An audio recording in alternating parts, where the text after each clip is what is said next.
இருந்து எங்களுக்காக உணர்வு சிந்துகிறீர்கள். அண்ணன் செல்லப்பா அவர்கள் பாடி சென்றார்கள்.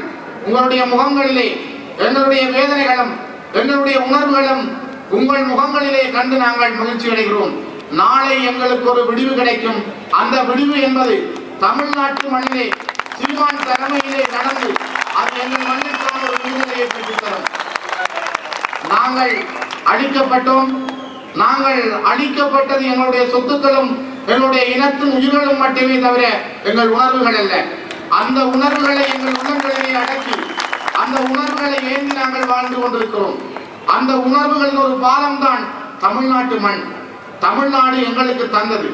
தமிழீழம் என்கிற சொல்லை முதலில் உச்சரித்தவர் 1950களில் பெரும் சித்திரனார் என்கிற தமிழ்நாட்டு மண்ணுடைய தலைவன்.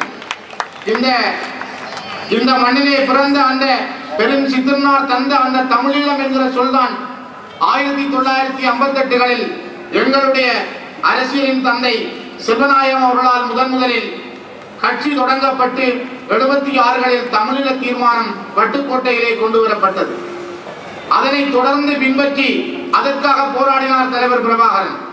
எங்கள் மண்ணும் எங்கள் வாழ்வும் வாழ்வதற்காக எத்தனை சகோதரிகள் எத்தனை சகோதரர்கள் தங்கள் உயிர்களை அர்ப்பணித்தார்கள். உலகத்தின் வரலாற்றிலே யாரும் கொடுக்க முடியாத யாரும் சாதிக்க முடியாத விலை மதிப்பற்ற உயிர்களை அள்ளி வழங்கியவர்கள், அதற்காக தற்கொலையானவர்கள் எங்கள் போராளிகள். நாங்கள் தரைப்படை வைத்திருந்தோம், நாங்கள் கடற்படை வைத்திருந்தோம், நாங்கள் விமானப்படை வைத்திருந்தோம், நாங்கள் போலீஸ் படை வைத்திருந்தோம், நீதியோடு நிர்வாகம் செய்தோம்.